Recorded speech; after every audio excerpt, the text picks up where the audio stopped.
வணக்கம் மக்களே, welcome to educate in YouTube channel AK academy video classes. So PGTRB எக்ஸாமுக்கு ரொம்ப சூப்பராக நீங்கள் ப்ரிப்பேர் பண்ணியிருப்பீங்கன்னு நான் நம்புகிறேன். ஸோ நாளை எக்ஸாமுக்கு வந்து எப்படி நம்ம அப்ரோச் பண்ணணும் அப்படின்றத பற்றி தான் இந்த வீடியோவில் நம்ம பார்க்க போகிறோம். ஸோ எக்ஸாம் தள்ளி போயிருக்கும் அப்படின்னு நிறைய பேர் விருப்பப்பட்டிருந்தாலுமே அதுக்கு தள்ளி போகிறதுக்கான சான்சஸ் கிடையாது அப்படின்ட்டு ஹைகோர்ட் சொல்லிட்டாங்க. ஸோ நாளைக்கு திட்டமிட்டபடி கண்டிப்பாக எக்ஸாம் நடக்கும்.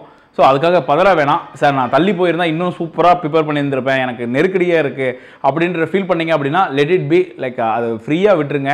நம்ம வந்து என்ன நம்ம படிச்சிருக்கோமோ அதை நம்பி நம்ம போய் எக்ஸாம் அட்டன் பண்ணோம் அப்படின்னா ஈஸியாக எக்ஸாமை கிளியர் பண்ணிட்டு வரலாம். அதுக்கான ஒரு சின்ன சான்று தான் இதை நான் சொல்லுவேன். ஸோ இது என்னுடைய செட்டு லைக் சர்டிஃபிகேட்டுங்க. செட் எக்ஸாம்ஸ் வந்து ரிசல்ட் வந்து டே பிஃபோர் எஸ்டர்டே தான் நான் பார்த்தேன். அண்ட் ஹிஸ்ட்ரியில் வந்து ஜென்ரல் கேட்டகரியில் கிளியர் பண்ணியிருக்கேன். லைக் அடுத்து வந்து பார்த்திங்க அப்படின்னா இது வந்து யூஜிசி நெட்டில் வந்து பொலிட்டிக்கல் சயின்ஸ், ஓகேங்க, பொலிட்டிக்கல் சயின்ஸ் செகண்ட் மேஜர் எனக்கு. ஸோ அதில் வந்து பிஹெச்டி சர்டிஃபிகேட் கிளியர் பண்ணியிருக்கேன். லைக் அதுக்கான சர்டிஃபிகேட் அது. ஸோ சிலபஸ், ஓகேங்களா, இது ஏன் சொல்கிறேன் அப்படின்னா இந்த ரெண்டு விஷயமே ஏன் சொல்கிறேன் அப்படின்னா எப்படி நம்ம என்ன எக்ஸாம் எழுத போகிறோம், அது எப்படி நம்ம அப்ரோச் பண்ணுறோன்ற ஒரு ஐடியா இருந்துச்சு அப்படின்னா நம்மளால் சூப்பராக அந்த எக்ஸாம் நல்லா பண்ணிட்டு வர முடியும், ஈவன் தோ வித்தவுட் ப்ரிப்பரேஷன், ஓகேங்களா. So because like to be frank, like to be honest, I cleared these 2 exams without any kind of preparation. இதுக்கான தனியாக மெனக்கெட்டெல்லாம் எதுவுமே ப்ரிப்பரே பண்ண மாட்டேன், ஓகேங்களா. ஸோ அது வந்து நம்ம ரெகுலர் லைஃப்பில் நம்ம படிக்கிறதா சப்ஜெக்ட்ஸுக்கு நம்ம கிளாஸஸ்க்கு படிக்கிறது தாங்க, ஓகேங்களா. ஸோ இதில் வந்து நம்ம சிலபஸில் இருக்கக்கூடிய சிலபஸை வச்சு எப்படி சார் நம்ம மார்க் எடுக்க முடியும், ஒரு 10 to 15 கொஸ்டின்ஸ் எக்ஸ்ட்ராவாக நம்ம எப்படி பண்ண முடியும்? கண்டிப்பாக நீங்கள் ஒரு 10-15 கேள்வி நீங்கள் கண்டிப்பாக போட்டுடலாங்க. லைக் ஓரளவுக்கு நீங்கள் வந்து 10 சாப்டர்ஸும் படிச்சிருந்தீங்க அப்படின்னா ஒரு 10 கேள்விகள் எக்ஸ்ட்ரா எப்படி நான் எனக்கு எட்ஜ் கொடுக்க முடியும் அப்படின்னா 5 to 10 கொஸ்டின்ஸ் அப்படின்னா நீங்கள் சிலபஸை நல்லா அண்டர்ஸ்டாண்ட் பண்ணிக்கணும். சிலபஸில் இருக்கக்கூடிய இந்த சின்ன சின்ன வார்த்தைகள் எஸ்எஸ்ஏ, ஆர்எம்எஸ்ஏ, ஆர்டிஇ அப்படின்னா என்ன, அதுக்கான லைக் இந்த சென்ஸ் வந்து அப்ரிவேஷன்ஸ் கற்றுக்கோங்க. அண்ட் டிசபிலிட்டிஸ்லாம் இருக்குன்னு வைங்களேன். லைக் யூனிட் 6ல் இருக்கக்கூடிய டிசபிலிட்டிஸ், இன்டெலிஜென்ஸில் இருக்கக்கூடிய டிசபிலிட்டிஸ், இதனுடைய டெஃபினிஷன்ஸ், இந்த 4க்குடைய டெஃபினிஷன்ஸு, அண்ட் யூனிட் 8ல் இருக்கக்கூடிய லைக் யூனிட் 8ல் இருக்கக்கூடிய லைக் பார்ட்ஸ் கார்பு, இதுக்கு எல்லாத்துக்குமே TQM, total management, quality management, and swag, strength weakness analysis பற்றி இந்த அப்ரிவேஷன்ஸ் எல்லாமே நீங்கள் கொஞ்சம் ஒரு ஓவர் வியூவாக நீங்கள் பார்த்துக்கோங்க. ஏன்னா அதிலேருந்து கண்டிப்பாக கொஸ்டின்ஸ் வரும். அண்ட் ஜென்ரலான கொஸ்டின்ஸ் கண்டிப்பாக எதிர்பாருங்க. ஏன்னா நமக்கு வந்து ஏ இன் எஜுகேஷன்றப்போ அதில் வந்து லைக் ஏயோடைய கேரக்டரிஸ்டிக்ஸ் என்ன அப்படின்னு கேட்கலாம். அண்ட் லைக் விர்ச்சுவல் மோட்ஸ்ன்றப்போ நமக்கு வந்து இப்போது லைக் மேசிவ் ஓப்பன் ரிசோர்ஸஸ்லாம் எப்படி இருக்குது அப்படின்றத பற்றி நம்ம தெரிஞ்சுக்கணும். அண்ட் இந்த மாதிரி கொஸ்டின்ஸ்லாம் நம்ம கண்டிப்பாக எதிர்பார்க்கலாம். கொஸ்டின்ஸ் எப்படி இருக்கும் அப்படின்னா லைக் என்னுடைய எதிர்பார்ப்பு எப்படி இருக்குது அப்படின்னா கொஸ்டின்ஸ் வந்து ரொம்பவும் கஷ்டமாக இருக்காது, ரொம்பவும் ஈஸியாக இருக்காது, மாடரேட்டாக இருக்குங்க. அது எப்படி சார் நமக்கு தெரியும் அப்படின்னா 4 கொஸ்டின்ஸ் வந்து பார்க்குறது ஈஸியாக இருக்கும், 5வது கொஸ்டின் வந்து கொஞ்சம் டஃப்பாக இருக்கிற மாதிரி இருக்கும். அப்படி மாடரேட்டாக தான் உங்கள் கொஸ்டின் பேப்பர் செட் பண்ணுவாங்க. ரொம்ப எளிமையாக இருக்கும். புது சிலபஸ் 90 நாட்கள் தான் இருந்திருக்கு, அதனால் வந்து டைரெக்டாக கொஸ்டின்ஸ் இருந்துரும் அப்படின்ற மாதிரி இந்த லைக் நிறைய யூடியூப் சேனல்ஸில் நம்ம பார்த்த மாதிரி கொஸ்டின் பேப்பர் இருக்கும் அப்படின்னு எதிர்பார்த்துட்டு போகாதீங்க. லைக் உங்கள் மைண்டை இப்போவே நீங்கள் செட் பண்ணிக்கோங்க. கண்டிப்பாக கொஸ்டின் பேப்பர்ஸ் வந்து நீங்கள் யூடியூப் சேனலில் பார்க்குற மாதிரியோ இல்லை வந்து ஈவன் நம்மளுடைய ஏகே அகாடமி டெஸ்ட் சீரிஸில் இருக்கக்கூடிய கொஸ்டின்ஸ் மாதிரியே தான் அங்கே இருக்கும் அப்படின்றது கிடையாது. டிஃப்ரெண்ட்டாக இருக்கும். கொஸ்டின் பேப்பர் வந்து ஒரு எக்ஸ்பெக்டேஷன்ஸோட போங்கன்ற like you can expect and surprise element, ஒரு சர்ப்ரைஸ் எலமெண்ட் அங்கே கண்டிப்பாக இருக்கும். அதை எதிர்பார்த்துட்டு போனீங்க அப்படின்னா உங்களுக்கு அது பெரிய பூஸ்டாக இருக்கும். அந்த 3.5 மணி நேரத்தை வந்து நீங்கள் எப்படி கையாளுன்றீங்கிறது தான் ரொம்ப முக்கியம். எல்லோருக்கும் எந்த லெவலில் ப்ரிப்பேர் பண்ணியிருந்தாலுமே 3.5 மணி நேரம் தான். அப்போது தமிழில் வந்து நீங்கள் வந்து ஒரு 20 மினிட்ஸில் நீங்கள் பண்ணிட்டாலுமே அடுத்த 10 மினிட்ஸ் வந்து சப்ஜெக்ட் நிறைய போடுங்க. அண்ட் ஜிகேயில் வந்து பார்த்திங்க அப்படின்னா ஈஸியாக இருக்கக்கூடிய அப்ரிவேஷன்ஸ் எல்லாம் லாஸ்ட் மினிட் ரிவிஷன் பண்ணிக்கோங்க. அண்ட் பர்சன்டேஜ், இந்த சிம்பிள் இன்ட்ரெஸ்ட், காம்பவுண்ட் இன்ட்ரெஸ்ட், இதெல்லாம் அப்படியே பார்த்த உடனே போடுற மாதிரி வச்சுக்கோங்க.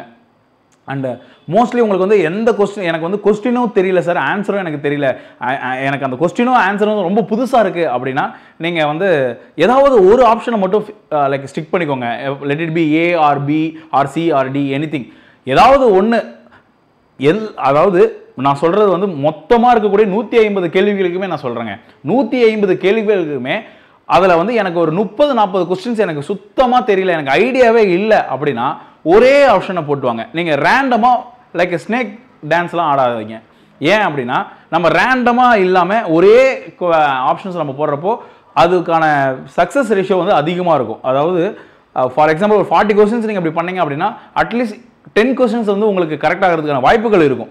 ஓகேங்களா? அப்போது 25% அங்கேயே நமக்கு வந்து கன்வெர்ட் ஆகிடுது இல்லைங்களா? அது மிகப்பெரிய ஒரு அட்வான்டேஜாக இருக்கும். அது எந்த ஆப்ஷன் வேணால் இருக்கலாம், இதுதான் அப்படின்னு கிடையாது. லைக் உங்களுக்கு எந்த ஆப்ஷன் அதிகமாக தோணுதோ அதை நீங்கள் ஸ்டிக் பண்ணிக்கலாம். அண்ட் தமிழுக்கு வந்து இவ்வளோ டைம் ஸ்பெண்ட் பண்ணணும், லைக் ஜிகேக்கு இவ்வளோ டைம் ஸ்பெண்ட் பண்ணணும் அப்படின்லாம் கிடையாதுங்க. அது வந்து உங்களுடைய ஏரியா, நீங்கள் வந்து எப்படி வேணால் ப்ளே பண்ணலாம். உங்களுடைய மைண்டை பாருங்க, தமிழ் இருக்கும், like like subject major subject இருக்கும், எஜுகேஷன் மெத்தடாலஜி இருக்கும், ஜிகே இருக்கும். நீங்கள் 4 இடங்களில் போய் விளையாட்டு வருவீங்க. ஐ மீன் இந்த உங்களுடைய போர்க்களம் வந்து அப்படி இருக்கும். அப்போது டிஃப்ரெண்ட்டான சப்ஜெக்ட்ஸ், இப்போ ஃபார் எக்ஸாம்பிள் இப்போ கெமிஸ்ட்ரின்னு எடுத்துக்கிட்டிங்க அப்படின்னா organic chemistry, inorganic chemistry, physical chemistry அப்படின்னு இருக்கும். அதில் இருக்கக்கூடிய லெசன்ஸ் ஓகேங்களா? ஸோ சாலிட் ஸ்டேட்ஸ் இருக்கும், லைக் ரியாக்ஷன்ஸ் இருக்கும், லைக் கார்பாக்சில் காம்பவுண்ட்ஸ் இருக்கும், லைக் இந்த மாதிரி நிறைய டிஃப்ரெண்ட் ஃபீல்ட்ஸ் இருக்கும். So your brain has to process everything. So இதெல்லாம் தெரிஞ்சுக்கோங்க. அண்ட் சார் நான் வந்து ஏற்கனவே கொஸ்டின் பேப்பர் அட்டன் பண்ணியிருந்திருக்கேன், லைக் பிஜிடிஆர்பி நிறைய டைம் அட்டன் பண்ணியிருக்கேன், எனக்கு வந்து இதெல்லாம் ரொம்ப ஈஸியாக இருக்க போகுது அப்படின்னு நினச்சிட்டு போகாதீங்க. அங்கே போனீங்கன்னா உங்களுக்கு சர்ப்ரைஸாக இருக்கும். ஓகேங்களா? அந்த ஷாக்கை அப்சர்வ் பண்ணிக்கோங்க. இந்த வருஷம் நீட்லாம் வந்து பார்த்திங்க அப்படின்னா யாருமே எக்ஸ்பெக்ட் பண்ணாத ஒரு பேட்டர்னில் இருந்துச்சு. நிறைய டாப்பராக இருக்கக்கூடிய பீப்புள் கூட வந்து ரொம்ப மார்க் கம்மியாக எடுத்தது காரணம் என்ன அப்படின்னா அந்த ஷாக்கை பசங்களால் அப்சர்வ் பண்ணிக்க முடியல.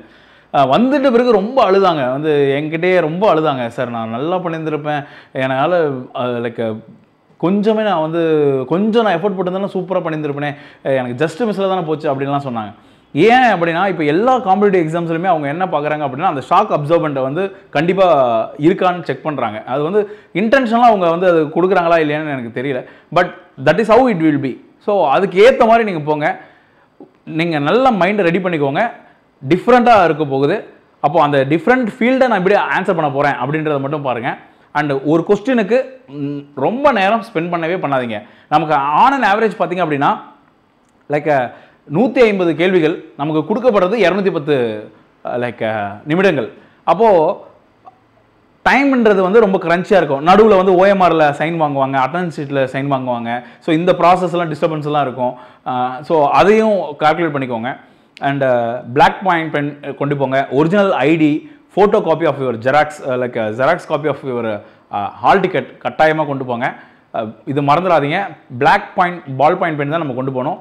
அண்ட் ஒரிஜினல் ஐடி ஓகேங்களா, like voter ID or PAN card or Aadhaar இல்லை பாஸ்போர்ட் ஒரிஜினல் கொண்டு போகணும். ஓகேங்களா? அண்ட் தண்ணி இருந்துச்சு அப்படின்னா, சன்னியாக இருந்துச்சு அப்படின்னா, வெயிலாக இருக்கிறதுனா வாட்டர் பாட்டில் கொண்டு போங்க. அண்ட் 3.5 மணி நேரம் நீங்கள் உள்ளே இருப்பீங்க. அதுக்கு முன்னாடியே ஒரு 1/2 ஹவருக்கு முன்னாடியே நீங்கள் போய் சீட்டில் உட்காந்துருவீங்க. அப்போ 4 மணி நேரம் எக்ஸாம் முடிச்சுட்டு தான் நீங்கள் வெளியே வரணும். ஸோ வெளியே வந்துமே ஒரு 1/4 மணி நேரம் வச்சுக்கோங்களேன், ஒரு 4.5 மணி நேரம் நீங்கள் வந்து அங்கே உட்காரணும். உங்களுக்கு ஹெல்த் இஷ்யூஸ் இருந்துச்சு அப்படின்னா அதுக்கு ஏற்ற மாதிரி டேப்லெட்ஸோ இல்லை வந்து ரெஸ்ட் ரூம் யூஸ் பண்ணக்கூடிய கண்டிஷன்ஸோ இதெல்லாம் பிளான் பண்ணிக்கோங்க. லைக் எக்ஸாம் ஹாலுக்குள்ளே உள்ளே போகிறதுக்கு முன்னாடியே பிளான் பண்ணிக்கோங்க. ஏன் இதெல்லாம் நான் சொல்கிறேன் அப்படின்னா, நீங்கள் we all are teachers and we know this kind of things, but once we are an student அப்படின்னா நம்ம அந்த ஸ்டூடெண்ட் நிலைமையில் இருக்கிறப்போ நம்ம அதை எல்லாத்தையும் மறந்துடுவோம். ஓகேங்களா? ஸோ அதுவும் ரொம்ப நாள் கழித்து நம்ம வந்து ஒரு ஸ்டூடெண்ட்டாக இருந்திருப்போம். பிகாஸ் லைக் நிறைய எக்ஸாம்ஸ் எழுதிருப்பீங்க, 3 டிகிரி முடிச்சுட்டு தான் இந்த எக்ஸாமே நீங்கள் பண்ணுவீங்க. But you people have to understand this is a different game. இது வந்து ஒரு மிக வித்தியாசமாக இருக்கக்கூடிய ஒரு எக்ஸாம். இதை வந்து லைக் எனக்கு கண்டிப்பாக வேலை வேணும் சார் அப்படின்றத வந்து எக்ஸாமில் காமிங்க. எந்த கொஸ்டினுக்கும் நீங்கள் சரண்டர் ஆகிடாதீங்க. இந்த கொஸ்டின் எனக்கு தெரியலையே அப்படின்னா, நமக்கு தெரியலன்னா யாருக்குமே தெரியாது அப்படின்றப்போ அந்த கொஸ்டினை வந்து நம்ம ஃபைட் பண்ணி நம்ம ஆன்சர் பண்ணிட்டு வரணும் அப்படின்னு பாருங்கள். எஜுகேட்டட் கேஸஸ்லாம் இருந்துச்சு அப்படின்னா உங்களுடைய ஃபஸ்ட்டு இன்ட்யூஷன் என்ன சொல்லுதோ அதுக்கு போங்க. இப்போ எனக்கு வந்து 2 ஆப்ஷன்ஸ் இருக்குன்னு வைங்களேன், ஏ அண்ட் பி. இது ரெண்டுத்தில் ஏதாவது ஒன்று தான் ஆன்சராக இருக்குது. பிசி சிடி வரதுக்கு வாய்ப்பே இல்லை அப்படின்னா நான் என்னுடைய ஃபஸ்ட்டு தாட்டு என்ன வருதோ அதுதான் நான் டிக் பண்ணுவேன். அது வந்து நிறைய டைமில் எனக்கு கை கொடுக்கும். ஸோ எல்லாமே கை கொடுக்க எல்லா ஆன்சரும் கரெக்டாக ஆகிடாது, பட் நிறைய டைமில் அது கரெக்டாக இருக்கும். என்னுடைய பர்சனல் எக்ஸ்பீரியன்ஸ். ஸோ அதை நீங்கள் கண்டிப்பாக பண்ணுங்கள். அண்ட் எக்ஸாம் முடிச்சுட்டு வந்து நீங்கள் கண்டிப்பாக சொல்லுங்கள். கொஸ்டின் பேப்பர்ஸ் வந்து அனுப்பிச்சி விடுங்க. நாங்கள் வந்து ஆன்சர் கீ கண்டிப்பாக சொல்கிறோம். And we wish you the best. நீங்கள் போட்ட உழைப்பு உங்களுக்கு கை கொடுக்கும். நீங்கள் கட்டாயமாக இந்த முதுநிலை ஆசிரியர் தேர்வை வெற்றி பெற்று நீங்கள் கூடிய விரைவில் பணி நியமன ஆணை பெறுவதற்கு என்னுடைய மனமார்ந்த வாழ்த்துக்கள். நன்றி, வணக்கம்.